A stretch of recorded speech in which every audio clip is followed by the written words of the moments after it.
Hello, children. Good morning to everyone. Welcome back to the online learning. Today, we are going to learn about the third chapter of sociology part named as social institutions.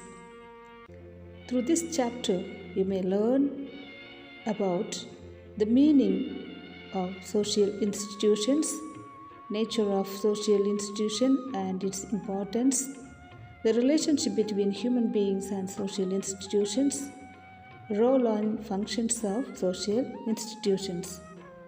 Now let us learn about the meaning of social institutions. The study of social institutions is important to understand the society. In order to know the society, we need to study about social institutions. Social institutions fulfill the social needs of human beings. The social institution is that whole of roles, status, moral values, and functions catering to the social needs of human beings. It has organized belief, practices, and activity systems. And usually, when people get together to achieve their common needs and desires, institutions grow. It requires many rules and regulations to function. Since social rules and customs remain in operation, social institutions are born.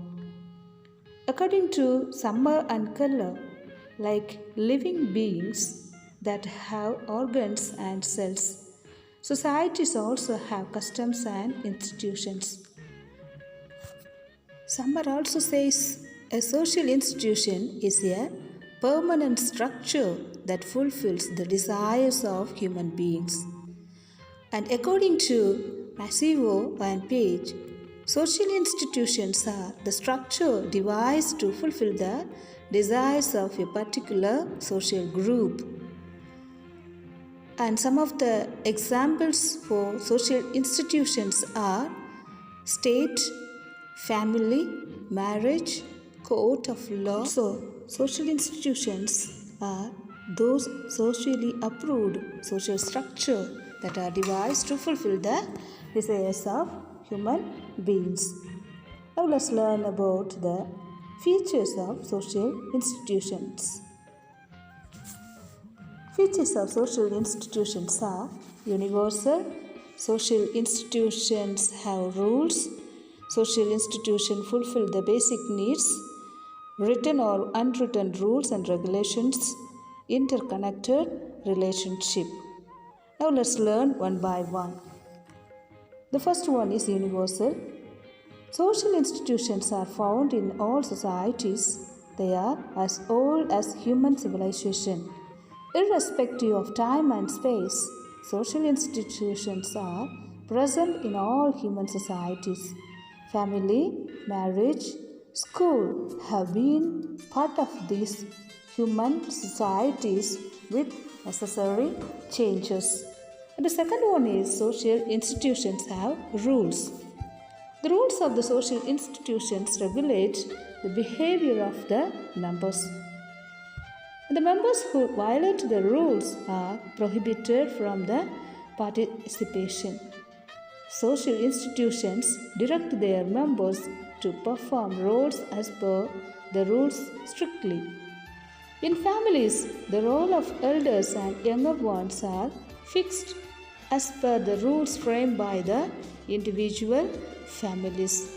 The third one is social institution fulfills the basic needs. The social institutions fulfill the basic needs of human beings like shelter, food, sexual desire, procreation, and personality development. And various social institutions work in coordination to fulfill these needs. And the fourth one is written and unwritten rules and regulations. The social institutions have both written and unwritten rules and regulations. The customs, traditions, values, and others remain unwritten. especially the modern social institutions like courts, schools, and governments have written rules and regulations. And the last one is interconnected relationship. The social institutions in a given society remain interconnected. In a traditional society, the family took care of bringing up a child, whereas in modern society, the school shares the role of bringing up a child. Children who come from different families undergo socialization in the school. Students, are you following the class? The social institutions remain interconnected and complement each other. So, these are the features of social institutions. Next, we are going to learn about the importance of social institutions. There are four importance. The first one is medium of culture, second one is fulfill needs of members, third one is define and regulate the behavior of members, and the fourth one is social institutions provide roles to individuals. The first one is the medium of culture. Social institutions are the medium of transfer cultural aspects like knowledge, customs, values, and others from generation to generations. So, social institutions are important for the social life.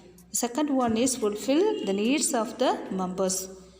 Social institutions fulfill the basic needs of human beings and also regulate their behaviors. The third one is define and regulate the behavior of members.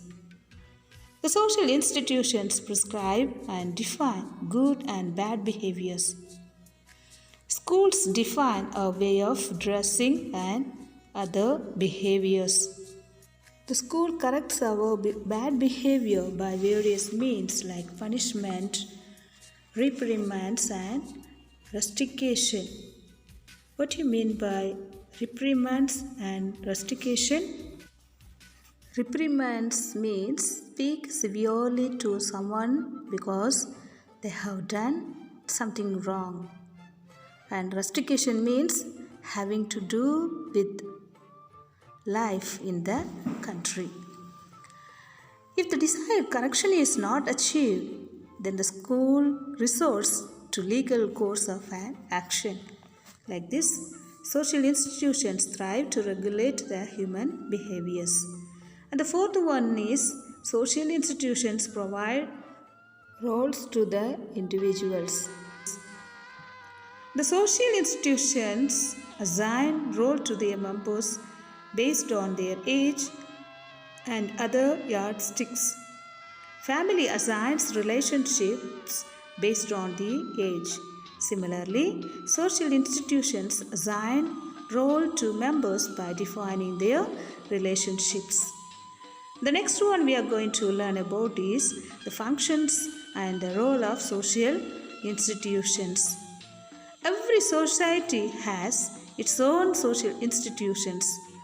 And let us first understand about the family. It is an important social institution found in all societies. It fulfills the needs of all human beings, and some of the functions of family are given below. The first one is nourishment of the members. Second one is security and socialization. So the first one is nourishment of the members. The family assigns relationship to all its members. The members function as per their roles. The main role of the family is to nourish its members. The elders, like grandparents, take care of the babies with caution till they become grown-ups. Family also provides nursing for the sick member or the weak elder members. The second one is security and socialization. The family educates the children about interacting with the society through socialization. It also provides social security to the members, mainly provides skills and nourishment needed for the younger members to become part of the society as adults. The next one we are going to learn about is functions of marriage. The functions of marriage are social sanction, base for the family, legal sanctity in relationship. So now let's learn one by one. The first one is social sanction. Marriage is an important social institution. It provides a social sanction for a man and woman to live together. Marriage provides entry to the family life. It allows the couple to stay together and lead a life of religious, economic, and cultural life. Marriage is as old as human civilization, and it has also undergone various changes too. The second one is base for the family. Marriage is the base of the family. The procreation of children, their upbringing and nourishment take place within the family. Marriage directs the other relationships in the family. Marriage often creates unity, and marriage brings together people from different social backgrounds and foster unity. The third one is legal sanctity in relationship. Marriage is not only a relationship between a man and a woman, it is also a relationship between their respective families. The child born out of this marriage is the legal heir for the property of both the families. The continuity of the society is ensured through marriage and family. The relationship is guided by the law of the land also. The next one we are going to learn about is religion. Religion is another social institution found in all the societies. Religion grows along with human civilization. Some of the functions of the religions are socialization, social unity, protection of values, and social control. Now let's learn one by one. The first function is socialization. Religion is one of the main medium of socialization. It aids the spread of values like truthfulness, patience, peace, sacrifice, and others by various customs and rituals. The second one is social unity. Religion fosters unity. Truthfulness, honesty, and non-violence are some of the religious values that aid the social unity. By employing symbols and customs, religion creates unity among the members. The third one is protection of values. Religion aids in the preservation of values like truthfulness, honesty, and non-violence. And these values are supported by all the religions. All of them instruct values in human life. The last one is social control. Religion is one of the major means of achieving social control. It controls the human life through God and spiritual concepts. Religion guides its members to be disciplined and civilized. And there is a need to understand this function of religion and stop hating other religions. So children, in today's class we have mainly studied in the social institutions about the features of institutions, importance of social institutions, and the functions of social institutions, especially the functions of family, functions of marriage, and functions of religion. By this, we end the section here. Thank you. Have a beautiful day.